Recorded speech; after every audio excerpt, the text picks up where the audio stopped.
हाँ, तो सभी बच्चे अपनी क्लास में आ चुके हैं? Yes sir. बहुत अच्छी बात। तो सभी जो कक्षा 8 वाले हमारे बच्चे हैं, कक्षा 8 वाले जो छात्र हैं, स्टूडेंट हैं, तो कक्षा 8 वालों का हमारा ये चैप्टर अध्याय अभी चल रहा है इकाई 5। इकाई है 5 जिसका नाम है सूक्ष्म जीवों का सामान्य परिचय एवं वर्गीकरण। ठीक, तो कक्षा 8 वाले जो सभी विद्यार्थी हैं, तो ये चैप्टर थोड़ा हमारा बड़ा है, अधिक बड़ा होने की वजह से इसे धीमे धीमे करके हम पढ़ रहे हैं। और इससे पहले मैं इसकी 8 क्लास पूरी कर चुका हूँ। आज हमारी कौन सी क्लास है? 9। आज 9वीं क्लास है और इसकी 1 क्लास और बची है। 10वीं क्लास में मैं इसका एंड कर दूँगा। थोड़ा सा टॉपिक है, 3 स्लाइड में टॉपिक करूँगा, बाकी 4-5 स्लाइड और मिला करके क्वेश्चन आंसर ख़त्म करवा दूँगा। ठीक, तो आज हमारी इस स्लाइड का जो एक 9th चल रही है हमारी, इस इस अध्याय की 9वीं क्लास है। इस 9वीं क्लास को पूरा करने के बाद 10वीं क्लास में इस पाठ का समापन हो जाएगा। फिर उसके बाद अगला अध्याय करेंगे। ठीक, तो सभी बच्चे तैयार हो जाएं और अपनी अपनी बुक्स को खोल लेंगे। तो आज हमें इसमें ये देखना है कि जो हमारा जो आज की हमारी क्लास है, तो आज की क्लास के मुझे ये पढ़ना है कि आज की क्लास के हमारे एजेंडा बिंदु क्या हैं। तो आज की क्लास के हमें ये पढ़ना है कि टीचिंग पॉइंट्स। ठीक, आज की क्लास के हमारे टीचिंग पॉइंट्स, शिक्षण बिंदु कौन कौन से हैं। तो आज मुझे पढ़ना क्या आज की क्लास में, तो सभी बच्चे इधर मेरी तरफ देखें। आज की क्लास में पढ़ना, देखो, सूक्ष्म जीवों से होने वाले रोगों से बचाव। तो जैसा कि सूक्ष्म जीवों वाला हमारा अध्याय चल रहा है, तो सूक्ष्म जीवों का अध्याय होने की वजह से सूक्ष्म जीवों से बहुत सारे रोग होते हैं। उस रोगों के बारे में हमने पिछली क्लास में पढ़ा। तो अब हमें ये देखना है कि आखिर में जो हमें रोग हो रहे हैं सूक्ष्म जीवों के द्वारा, तो हमें कौन कौन सी वो चीज़ें अपनाई जाएं, क्या क्या हमें इसके लिए बचाव किए जाएं, जिससे हमें क्या है, बीमारियां ना लगें। उसके बाद हमें देखना है इसमें टीकाकरण, वैक्सीनेशन के आखिर में ये टीकाकरण क्या है, इस वैक्सीनेशन का उपयोग क्या है, इस वैक्सीनेशन के क्या क्या फ़ायदे हुए। आखिर में जगह जगह पर हम देखते हैं छोटा बच्चा हो उसे अवश्य टीका लगवाया जाता है, क्योंकि सरकार का आदेश है 5 साल से कम बच्चा है तो उसे पोलियो को ड्रॉप पिलाई जाती है। ये सारी चीज़ क्या है, एक टीका में आती हैं। तो ये सारी चीज़ टीकाकरण के बारे में छोटा सा है पॉइंट, उसे समझेंगे। उसके बाद हम देखो आज की क्लास में समझेंगे एंटीबायोटिक दवाओं से रोकथाम। जो बहुत सारी एंटीबायोटिक दवा होती हैं, आज मेडिकल की दुकान पर जाओगे तो हमें तरह तरह की एंटीबायोटिक दवा मिलेंगी। डॉक्टर के पास जाते हैं तो वो भी मरीज के लिए एंटीबायोटिक दवा लिख देते हैं। तो बहुत सारी एंटीबायोटिक दवा ऐसी जो हमने पिछली कक्षा में पढ़ी, वो आराम से हमें किससे मिल रही हैं, हमें पेनिसिलिन फंजाई से मिल रही हैं, जैसे हम क्या कहते हैं, पेनिसिलिन कहते हैं। तो पेनिसिलिन फंजाई से मिल रही हैं। उसके अलावा हम देखते हैं क्लोरेला एक एल्गी होता है, वहाँ से हमें एंटीबायोटिक दवा मिल रही है। तो बहुत सारी चीज़ें ऐसी हैं जो बहुत छोटे छोटे से सूक्ष्म जीव की कैटेगरी में जो कुछ प्लांट्स आते हैं, जैसे प्लांट्स को कहते हैं हम एल्गी कहते हैं या फंजाई कहते हैं, जो कि एक सूक्ष्म की कैटेगरी में आते हैं, बहुत छोटे होते हैं। उनसे बहुत सारी चीज़ एक एंटीबायोटिक दवा बनती है और वो एंटीबायोटिक दवा हमें मेडिकल पर खूब आसानी से मिल जाती हैं और डॉक्टर भी हमें उन एंटीबायोटिक दवाओं को देते हैं। तो उन एंटीबायोटिक दवाओं से क्या होता है, उन एंटीबायोटिक दवाओं से ये होता है कि हमें विभिन्न प्रकार की जो बीमारियां होती हैं उन बीमारी से क्या होता है, बचा जा सकता है। उसके अलावा हमें आज हमारी टॉपिक में ये सब पढ़ना है। और मेरा सारा का सारा जो रेफरेंसेज है, मेरा सारा का सारा जो रेफरेंस है जो है, वो मैंने सारा का सारा किससे लिया है, आपकी SCERT की बुक से। जो SCERT की हमारी बुक से चलती है, इस SCERT की बुक से मैं आज के लेक्चर में सब कुछ लिया है। मुझे ज़रूरत नहीं पड़ी कोई NCERT से लेने या किसी अदर राइटर से कोई 1-2 लाइन लेने की। ये इतना मटेरियल SCERT की बुक्स में मिला, तो मैं सारा का सारा मटेरियल केवल SCERT अपनी सरकारी जो किताब है उस किताब से ही मैंने सारा का सारा मटेरियल लिया है। ठीक, तो ये जो मेरे पास जो सारा का सारा मटेरियल, इस सारे के सारे मटेरियल को मैंने अपनी SCERT की बुक से लिया है। SCERT की बुक्स को देखा जाए वो अपना एक अहम रोल रखती है इस शिक्षा के, जो कि हमारे बेसिक शिक्षा प्रथम चले, ये किताब क्या मेरे लिए एक अहम रोल रखती है।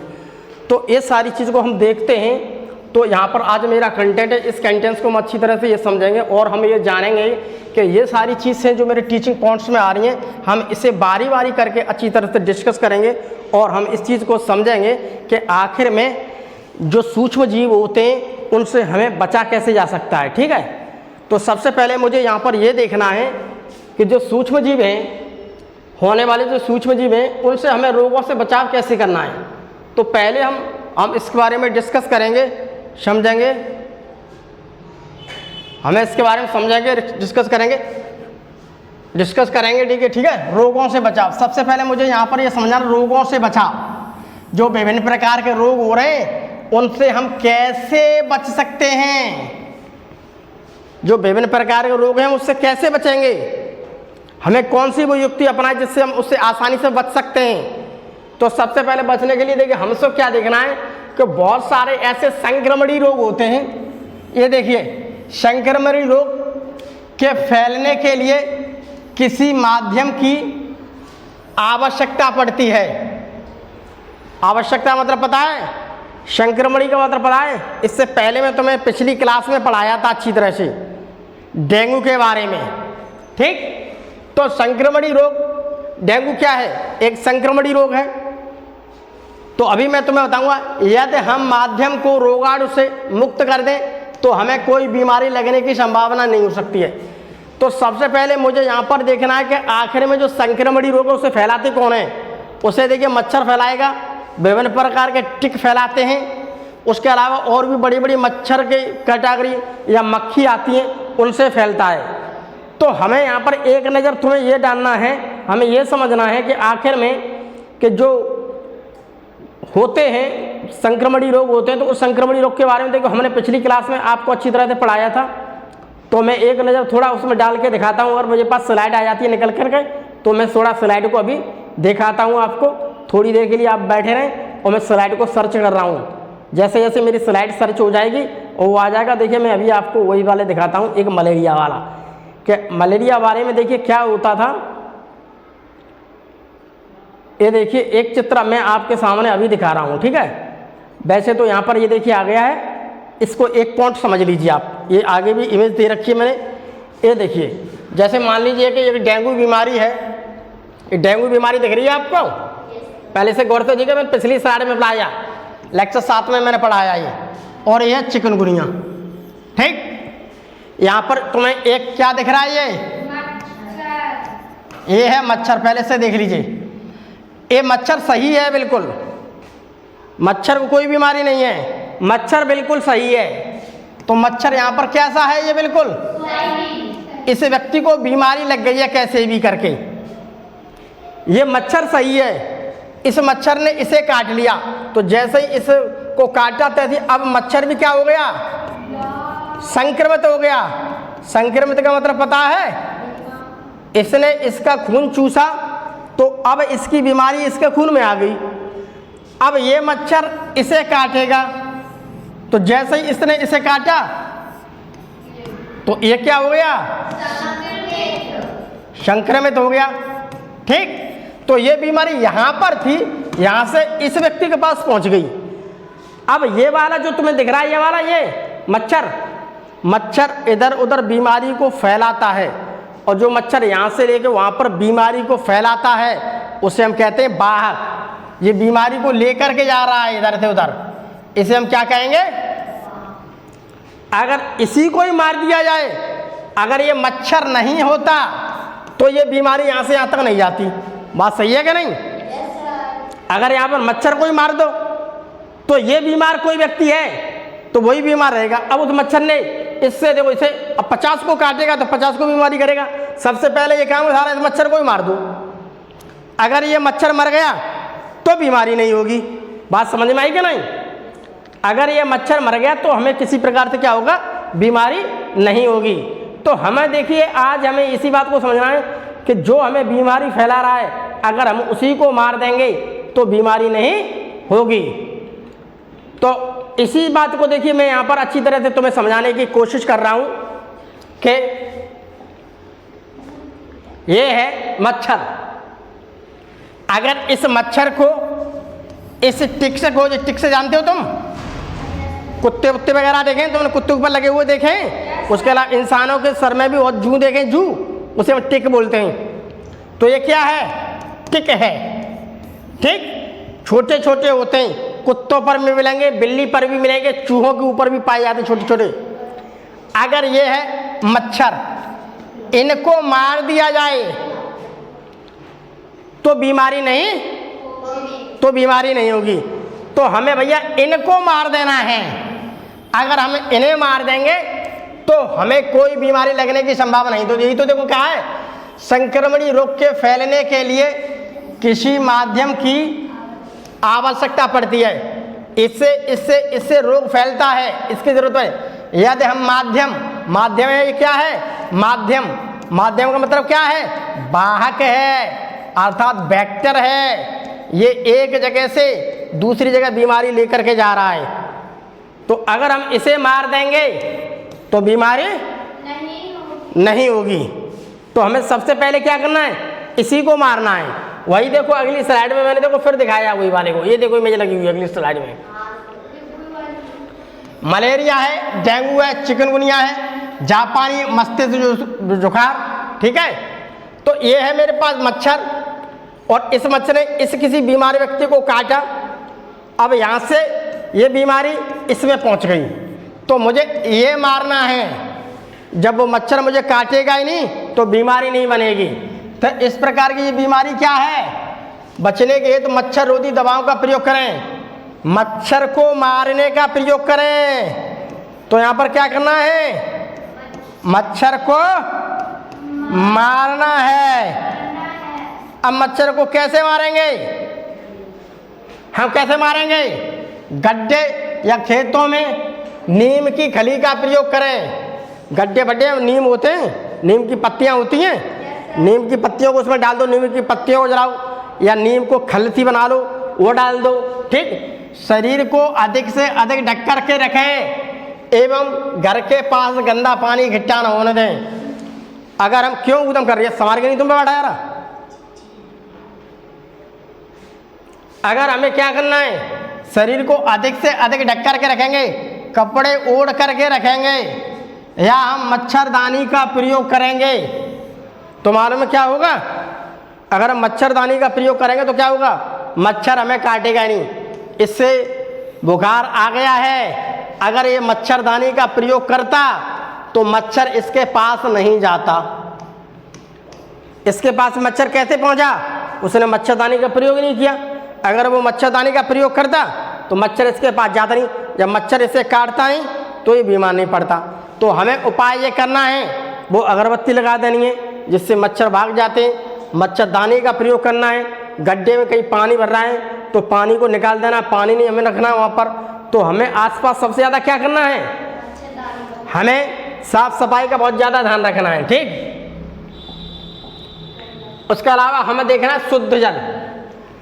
अगर हम बात करते हैं शुद्ध जल का प्रयोग करके तथा रोग वाहक जैसे कि मच्छर मक्खी से बचाव और स्वच्छता की आदतों को अपना करके हम हैजा, आमातिसार, पेचिस, पीलिया आदि रोगों से ग्रसित होने से बच सकते हैं। ये आदमी है, कोई व्यक्ति जो पानी पी रहा है, ये पानी कैसा है? ये पानी है दूषित जल। ठीक, कंटामिनेटेड वाटर। अगर गंदा पानी पिएगा तो हमें खूब पता है कि उस गंदे पानी को हम पी रहे हैं तो पानी में क्या है? बहुत ज़्यादा मात्रा में क्या मिलते हैं? सूक्ष्म जीव मिलते हैं। तो यहाँ बहुत ज़्यादा मात्रा में सूक्ष्म जीव है, गंदा पानी। अगर इसने किसी प्रकार से ये पी लिया पानी, इससे देखो बीमारी हो जाएगी। कौन सी बीमारी हो जाएगी? हैजा हो सकता है, आमातिसार का मतलब होता है उसके पेट में क्या पहुंच जाएगा?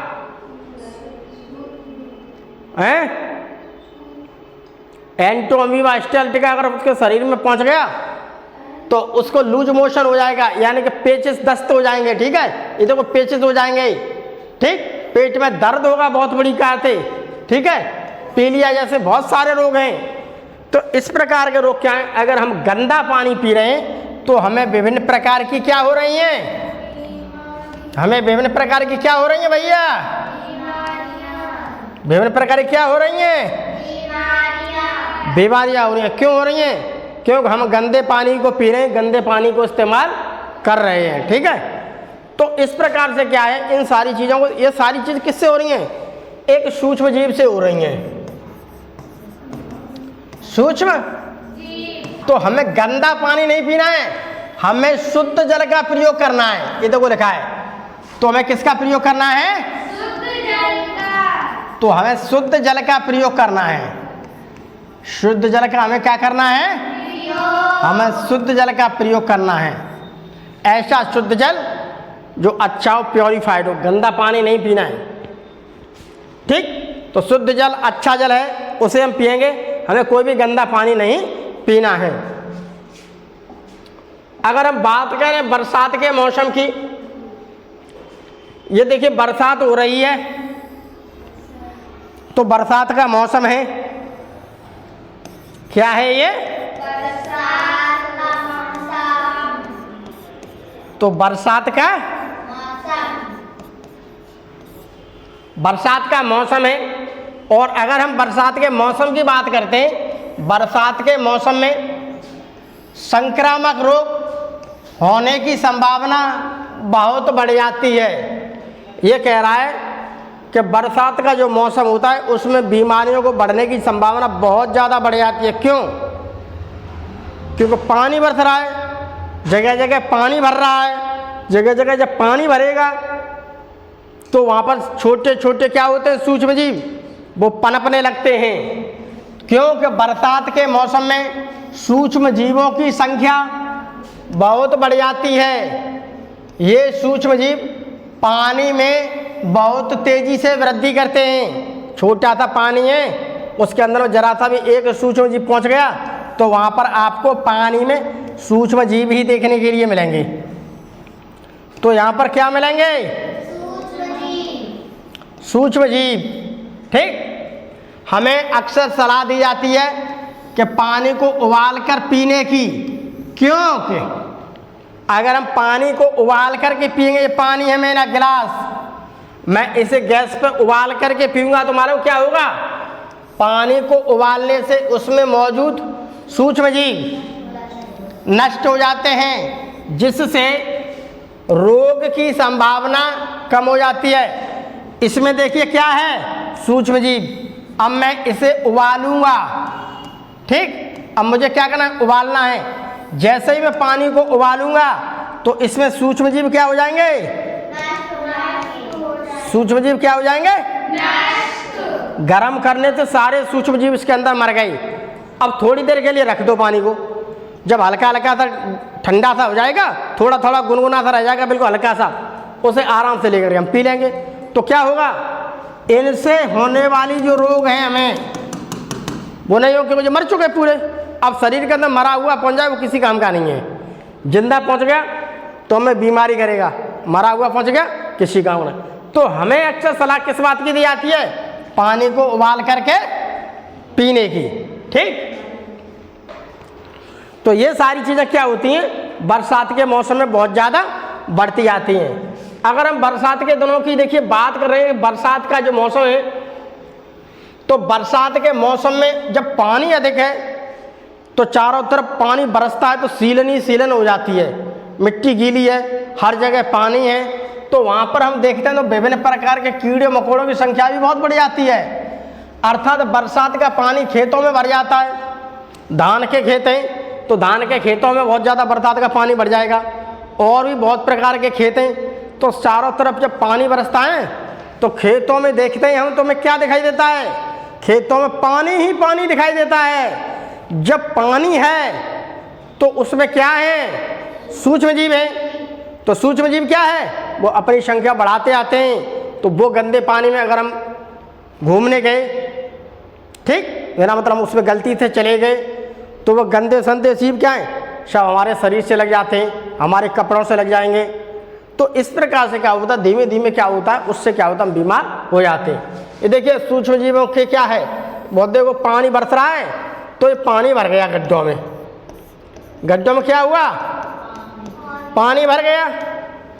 तो गड्ढों में जब पानी भर गया तो इसमें क्या बहुत ज़्यादा मात्रा में सूक्ष्म जीव है, बहुत ज़्यादा मात्रा में क्या है, पानी भरा हुआ है। और हमने उसे एक अच्छे लेंस से देखा तो मुझे यहाँ पर क्या दिख रहे हैं,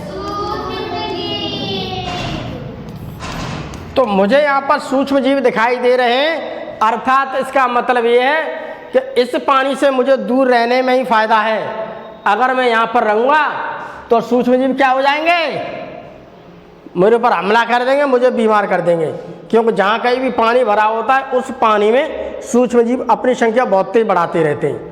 जब वो अपनी संख्या बहुत तेज बढ़ाएंगे तो क्या होगा, उनकी बहुत संख्या बढ़ जाएगी और हमारे जैसे संपर्क में आएंगे तैसे वो हमारे ऊपर लग जाएंगे। तो इस प्रकार से क्या होता है, ऐसे चलता रहता है। अब मुझे यहाँ पर ये देखना है कि आखिर में वैक्सीन क्या है, कि आखिर में वैक्सीन क्या है। तो वैक्सीन को समझने के लिए देखिए सबसे पहले हमें क्या करेंगे,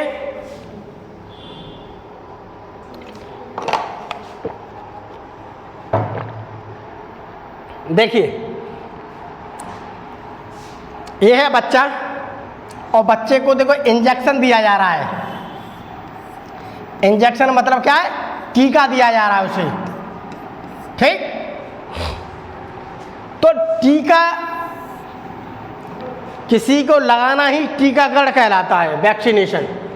तो टीकाकरण एक मृत या कमजोर जीव का इंजेक्शन है जो शरीर में उस जीव के खिलाफ यानी कि अगेंस्ट प्रतिरक्षा बनाता है।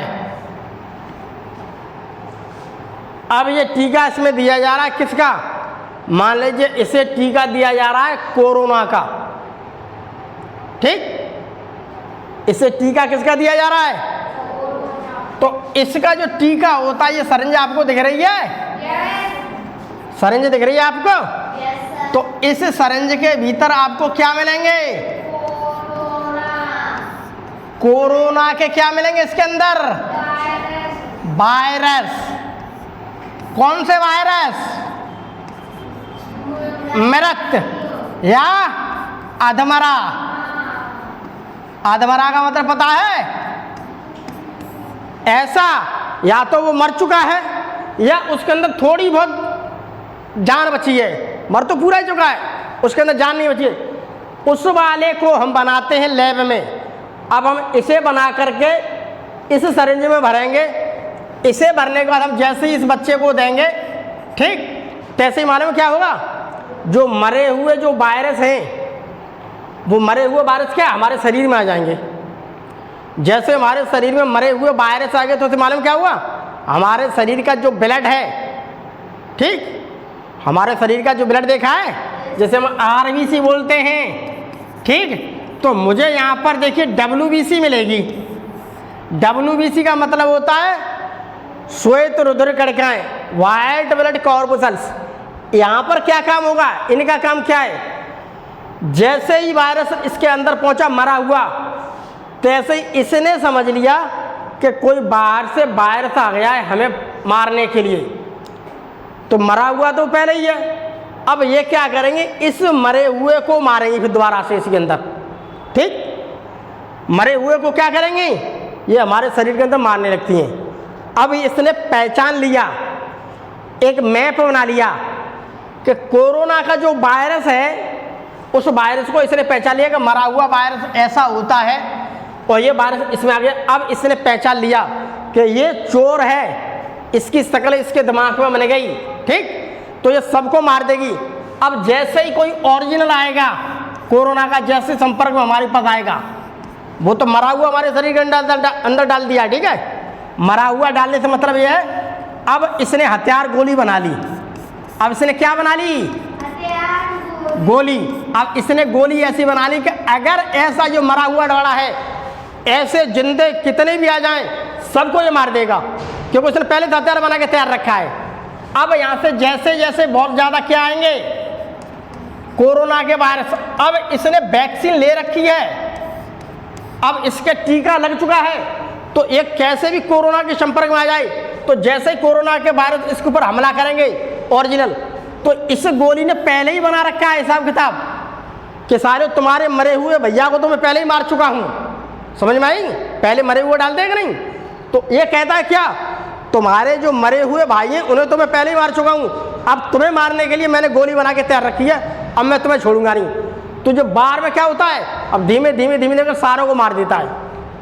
टीका में हमेशा ऐसे किया जाता है, उस टीके के अंदर में जिसके अपोजिट हमें काम करना है, पहले उसके मरे हुए जीव को शरीर के अंदर डालते हैं।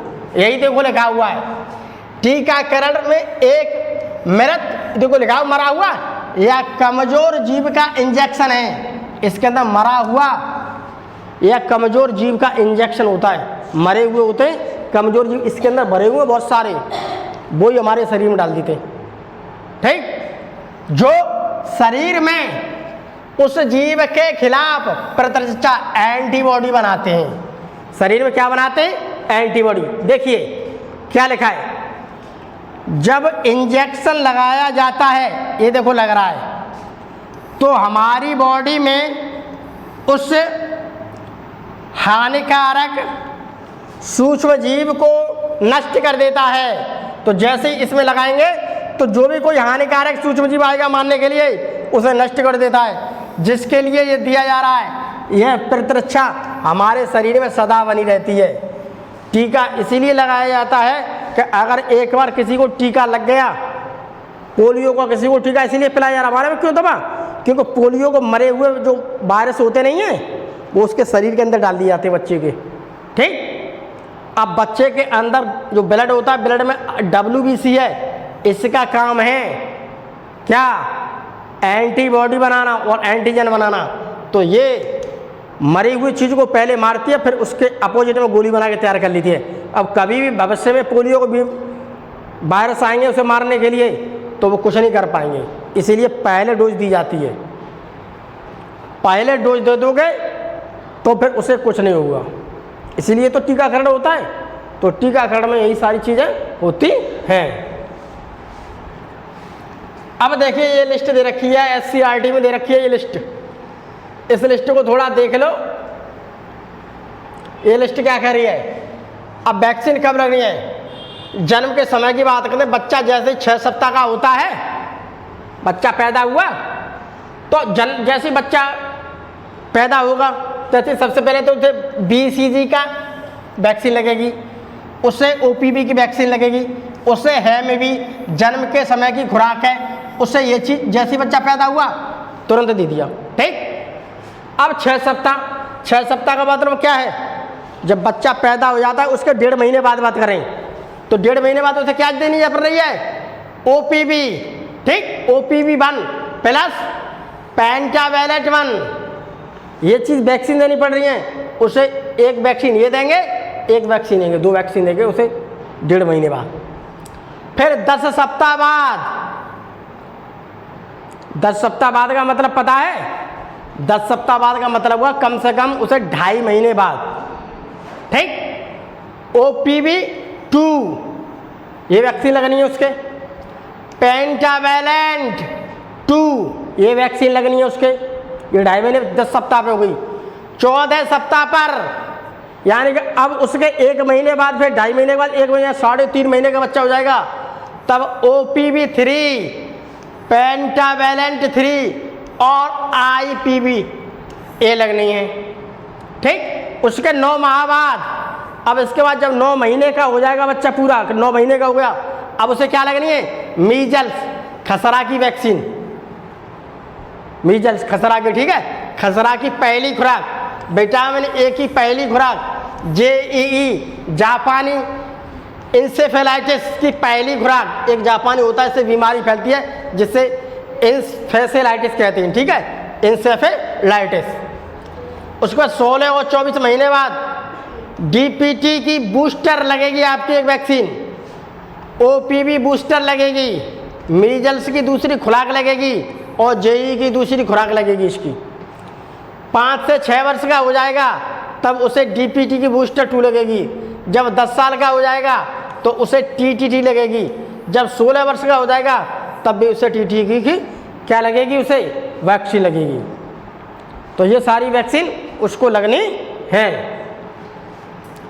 ये वैक्सीन आखिर में हम क्यों दे रहे हैं, क्यों मालूम है? क्योंकि हमें खूब पता है कि अगर हम वैक्सीन देंगे तो इस प्रकार की बीमारियां उसे लगेगी में, तो सब वैक्सीन लग चुका है पहले, ठीक, तो बीमारियां उसका कुछ नहीं बिगाड़ पाएंगी। तो बीमारियां क्या करेंगी उसका? अब हमें देखना है एंटीबायोटिक इनोकुलेशन से संक्रमण की रोकथाम। एंटीबायोटिक इनोकुलेशन से संक्रमण की रोकथाम, ये देखिए दवा है जो एंटीबायोटिक दवा बनती रहती हैं, मैंने बताया तुम्हें। देखिए क्या है, पेनिसिलिन से बनती हैं, स्ट्रेप्टोमाइसिन से बनती हैं, ये सब क्या है? एंटीबायोटिक दवाएं। आदि एंटीबायोटिक दवाएं शरीर में रोगजनक सूक्ष्म जीवों के संक्रमण को क्या करती हैं? तो ये सब क्या है? एंटीबायोटिक दवाएं।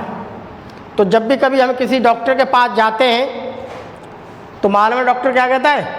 वो डॉक्टर तुम्हें दवा देगा तो एंटीबायोटिक ज़रूर देगा, जो मालूम है एंटीबायोटिक अच्छा काम करती हैं, इससे शरीर को नुकसान तो है नहीं, फ़ायदा ही फ़ायदा है।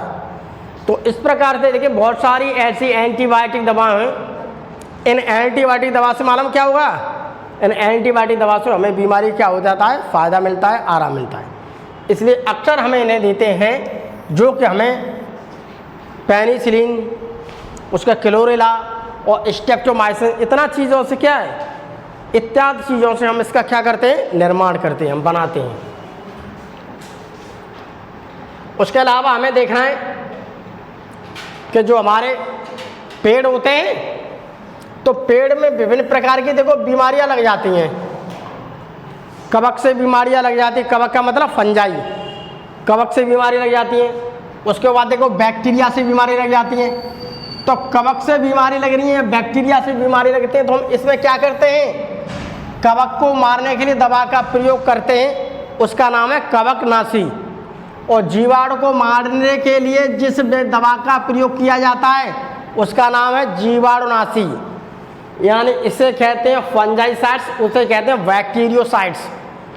अब उस दवा को मैंने पानी में भर लिया, ये देखो भरा हुआ है, मेरे पास ये फसल है, मुझे मालूम है कि मेरे पास बैंगन की फसल है, मुझे मालूम है कि मेरे पास भिंडी की फसल है, मुझे मालूम है कि गाजर की फसल है, सबको पता है कि इसमें बीमारी लग जाती है, तो हमने उस दवा को इसमें मिला लिया। अब इसका सारे खेत में क्या कर देंगे हम? छिड़काव। तो छिड़काव करने से क्या होगा? छिड़काव करने से क्या होगा? ठीक है, पादपों को रोग नहीं लगेगा,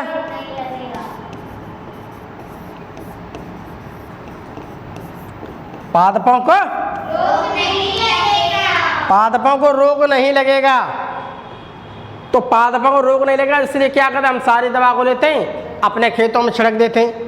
या कोई हमारा नींबू का पेड़ है और नींबू के पेड़ पर विभिन्न प्रकार के रोग लग चुके हैं, उस पर छिड़क दिए। अमरूद का है, उस पर छिड़क दीजिए। तो इस प्रकार से क्या होता है, इस दवा को हम खेतों में छिड़क करके क्या कर सकते हैं? हमें आराम मिलता रहता है। अब हम देखते हैं कि जो पेस्टिसाइड्स होते हैं, जो छिड़कने वाली जो दवाएं होती हैं, उसे हम कहते हैं पेस्टिसाइड। तो पेस्टिसाइड को देखते हैं, पेस्टिसाइड मुझे 4 प्रकार के मिल रहे हैं, 1 2 3 ये भी 4 प्रकार के होते हैं, ठीक है। तो जो प्रकार के जो रसायन होते हैं, उन रसायनों से वो सूक्ष्म जीव मिल जाते हैं, उन्हें हम कहते हैं क्या? उसे मानो क्या कहते हैं? पेस्टिसाइड, ठीक है, पेस्टिसाइड बोलते हैं। एक तो होता है इंसेक्टिसाइड्स। इंसेक्टिसाइड्स का मतलब क्या है? ये कीड़ों को मारते हैं, ये कीड़ों को मारते हैं। हार्बिसाइड्स, हार्बिसाइड्स क्या होते हैं? जब हम खेत करते हैं तो बहुत ज़्यादा घास निकल आती है पौधों के आसपास, हरी हरी घास आती है, तो ये क्या है? छोटी छोटी खरपतवार को मारते हैं, ठीक है, छोटी छोटी खरपतवार को मारते हैं, पेड़ को नहीं मारते, ठीक है, छोटी छोटी खरपतवार को नष्ट करते हैं।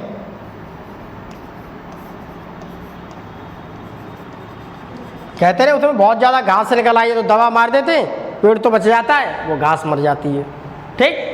रोडेंटिसाइड्स, रोडेंटिसाइड्स वो दवाएं होती हैं जैसे विभिन्न प्रकार के रोडेंट्स कहते हैं जंतुओं को, ठीक है। कौन से जंतु को?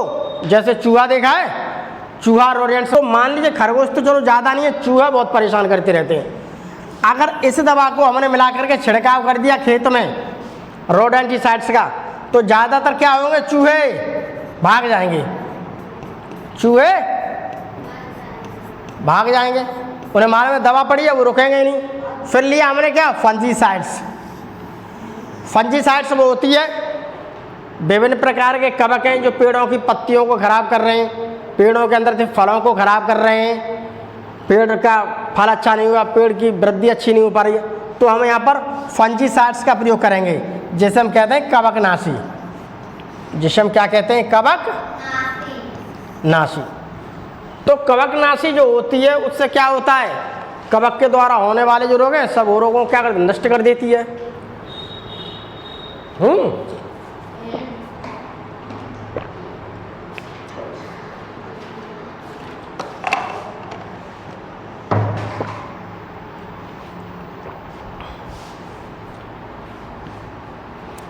अब हम देखते हैं थोड़ा आगे।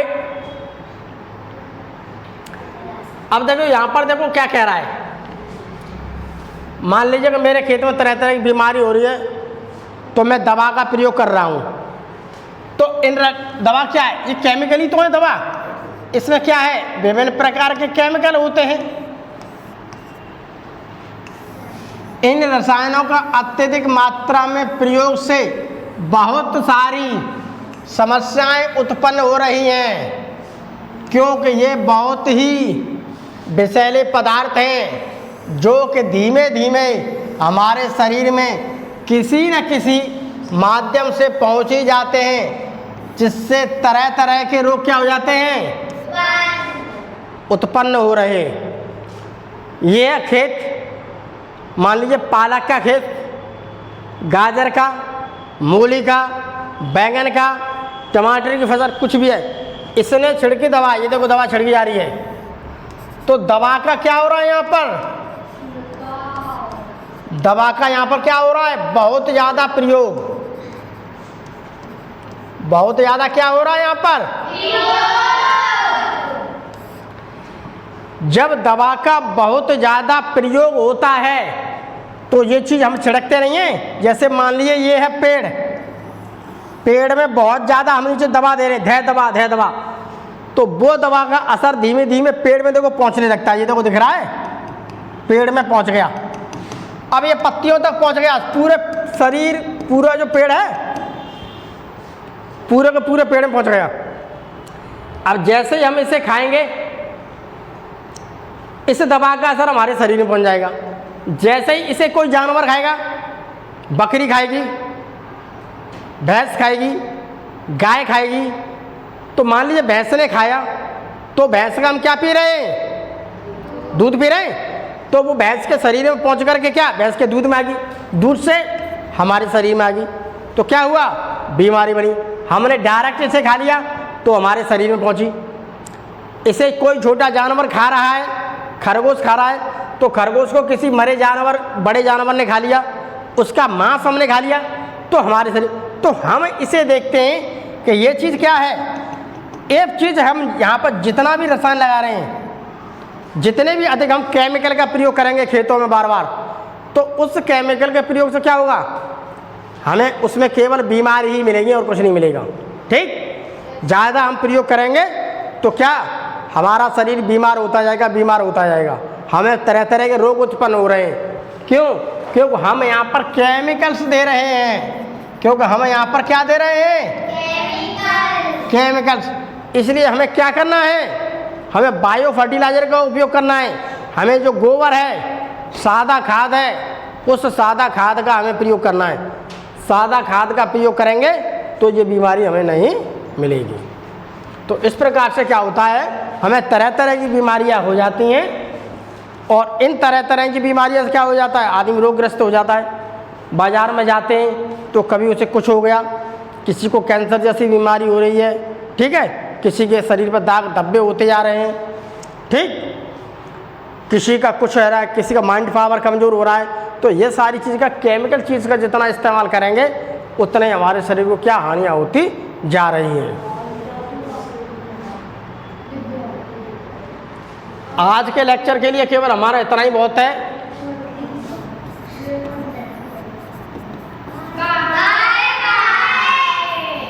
बाकी हम कल के 10वें लेक्चर में इस पूरे चैप्टर को अध्याय को ख़त्म कर देंगे, ठीक।